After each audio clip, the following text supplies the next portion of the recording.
Assalamualaikum warahmatullahi wabarakatuh, sahabat Islam semuanya.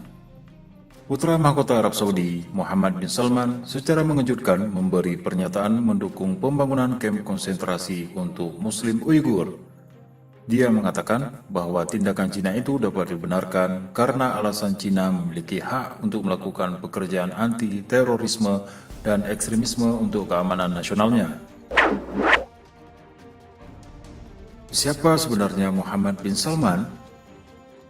Muhammad bin Salman bin Abdul Aziz Al Saud, dikenal dengan nama sebutan MBS, lahir 31 Agustus 1985. Pada 21 Juni 2017, Muhammad bin Salman ditunjuk sebagai putra mahkota oleh ayahnya Raja Salman. MBS merupakan darah muda yang dianggap ambisius serta cenderung konfrontatif dalam mengambil kebijakan. Perang di Yaman melawan milisi pemberontak Syiah Al-Husi adalah salah satu inisiatifnya yang dinilai telah menghabiskan miliaran dolar perbendaharaan Arab Saudi, menyebabkan krisis kemanusiaan yang besar dan belum ada tanda kapan berakhirnya. Kasus pembunuhan jurnalis Jamal Khashoggi juga diyakini karena andil MBS. Di dalam negeri, MBS yang disebut oleh pihak barat sebagai sang petualang dan dijuluki Mr. Everything, tuan segalanya ini didukung oleh kaum muda-mudi karena visinya yang liberal dan terbuka.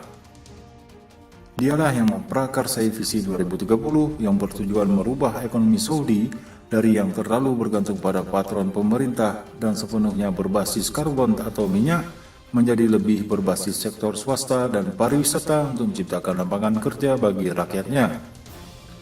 Saat ini lebih dari 70% rakyat Saudi berusia di bawah 30 tahun dengan tingkat pengangguran telah melampaui 12%. MBS juga telah mencanangkan legalisasi taman hiburan, lokasi kultural dan klub-klub sosial, mendorong peran serta wanita dalam pemerintahan dan memberikan izin mengemudi bagi kaum hawa, lalu mengizinkan dibukanya kembali bioskop dan perfilman yang sebelumnya ditentang dengan keras oleh ulama-ulama negeri itu. Pangeran MBS mengancam akan memberikan hukuman berat bagi para ulama yang menentang keputusannya ini. Belum usai masalah dalam negerinya, MBS dengan lobinya ke Amerika Serikat melalui menantu Trump, Jared Kushner, seorang Zionis Yahudi, berjanji membeli senjata senilai 100 miliar dolar dan mendanai infrastruktur Amerika Serikat sebesar 40 miliar dolar. Sementara sebagai timbal baliknya meminta dukungan untuk petualangannya memblokade Qatar dengan bantuan Bahrain, Uni Emirat Arab, dan Mesir. Pakar ekonomi menyebutkan bahwa blokade Qatar yang tergesa-gesa ini juga telah merugikan ratusan perusahaan Saudi yang berinvestasi di Qatar. Proses naiknya MBS ke tampuk pimpinan Arab Saudi dengan menyingkirkan calon pewaris tahta lainnya yaitu Pangeran Al-Walid bin Talal dan Khalid bin Talal merupakan kisruh terparah yang terjadi sejak berdirinya Kerajaan Arab Saudi. Huru-hara di kerajaan itu diyakini merupakan salah satu tanda akhir zaman. Hal ini sesuai dengan hadis Rasulullah SAW. Di dalam hadis tersebut, sang baginda bersabda, salah satu tanda kehadiran Imam Mahdi adalah wafatnya seorang raja yang menguasai Hijaz, Makkah, Madinah, dan Taif, yang berarti Arab Saudi. Serta setelah dia wafat, akan ada 3 putra mahkota yang saling menjatuhkan. Dari Thauban radhiyallahu anhu, bersabda Rasulullah SAW, akan berbunuh-bunuhan dekat tempat simpanan Ka'bah 3 abang adik, semuanya adalah anak-anak khalifah. Hadis riwayat Ibnu Majah.